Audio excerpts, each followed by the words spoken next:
hoping you might stop by. I'm out here in the garden checking to see what's growing. Tons are growing. We're in the midst of the summer season. Our spring vegetables are pretty much finished, a few sugar peas left, but our summer vegetables are coming into their own. This box in front of me is filled with cucumbers, an eggplant.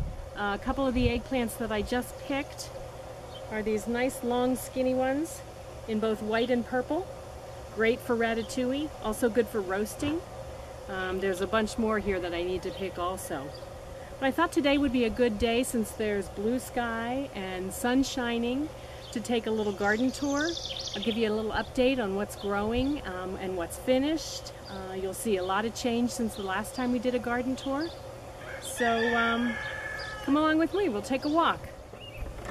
Okay, come on in the garden with me and we'll take a look around. Right now my most favorite part is probably the perennials. I planted perennials all around the perimeter of the garden a few years back, and they've filled in so nicely, and they're just so beautiful. They make me so happy. Lots of vines growing. Trumpet vine. This box in front of us, that's my blue fairy door. You can barely see it through the morning glories. In the morning time, these morning glories bloom beautifully, but right now they're closed up. Isn't that lovely? So, the grapevine that covers the whole corner and up each side. Massive grapevine with perennial flowers at the base of it.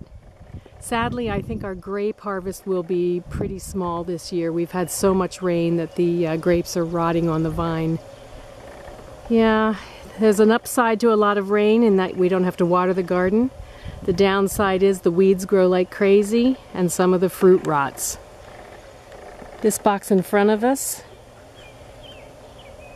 you can see some spaghetti squash there. And tucked down in there is some acorn squash. So that's a box of squash. This box has spinach that's finished, and then basil, some cilantro that's going to seed, and also sugar peas. And there's not too many sugar peas left, just a few worth picking. So we're in that transitional time in the garden where the spring vegetables are pretty much finished. The summer vegetables are taking over. Like this patch right here, that's all cucumbers growing up the trellis and out of the box onto the ground. And then next to that are the eggplants that I was standing in front of before. These are ground cherries, also known as husk cherries. They're actually a fruit, and they're in the same family as the tomatillo. So the fruit is this little yellow gem that just fell off. The reason they're called ground cherries is because they do fall off and land on the ground. And then inside this paper is a fruit. It tastes like, if you can imagine, it tastes a little like a cross between a tomato and a pineapple. Very sweet, really yummy. Makes a great jam, and that's exactly what I'll make with these when they're ripe. So the next box is zucchini and yellow squash and patty pan squash. We've been harvesting quite a lot from that. Then we have a row of flowers down through the middle. Lots of zinnias, some sunflowers. Minerva, standing watch in front of the rhubarb, the horseradish, and some herbs. Some heirloom tomatoes. That cute little herb patch that I planted is now a jungle. You can barely even see the herb markers. Very prolific. We've been consuming all kinds of goodness out of that. And then we have kale, carrots, some more spent spinach that needs to come out. This end of the box is sweet potatoes. More sweet potatoes here with another tomato. This tomato is a sunsweet tomato, the little tiny gold. Let's see if we can find any in here. Little tiny gold cherry tomatoes. There's one just getting ripe. Oh my goodness. They're delicious. If you've never planted one of these, put it on your list. It just keeps giving and giving. And we have a huge basil patch. I'm going to need to make some pesto and get that into the freezer soon. The corn. More kale. A little bit of chard. Chard didn't do so great this year. Some peppers in that box also. Just about spent our kohlrabi, and they're enormous. They're still edible. I'll peel them down and roast them in the oven. They look like something that came from an alien planet. If you've never had kohlrabi before, it tastes a lot like the stem of the broccoli. It's in the same family as the broccoli and the cabbage and the cauliflower. We like it. It's pretty yummy roasted. Another box of spent sugar peas, soon ready to be ripped out. This empty box had broccoli, of which we ate all of it. And then we have onions, lettuce. Believe it or not, that lettuce I planted in the spring, and I've probably cut that completely down 3 or 4 times. It's just now starting to get a little bite to it. Lettuce, when it's out in the hot sun, has a tendency to turn a little bitter.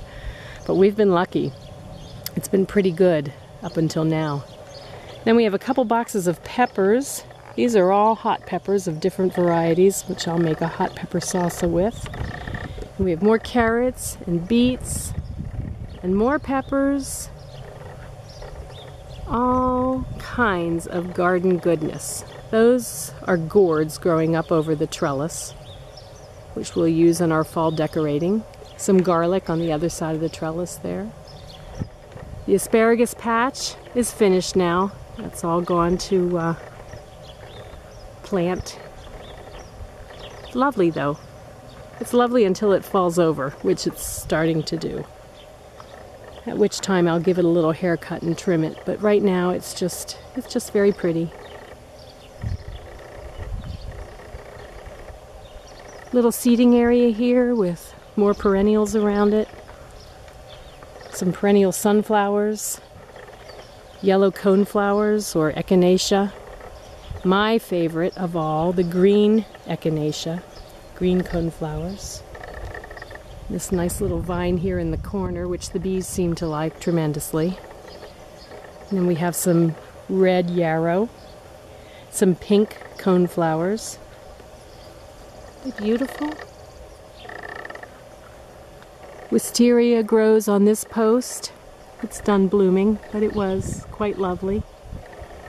And then another vine. I'm not sure what this one is. Little white flowers. And then another trumpet vine. I love how the trumpet vine makes a little tunnel back here behind the playhouse. It's like a secret passageway. We'll come in. It's very cool and shady in here. Isn't it lovely?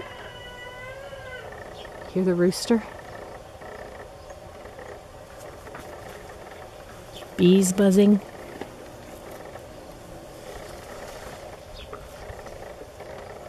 The back entrance to the garden, which goes up to where the sheep and the chickens and the compost piles are, up that direction. A little road that goes down past the garden.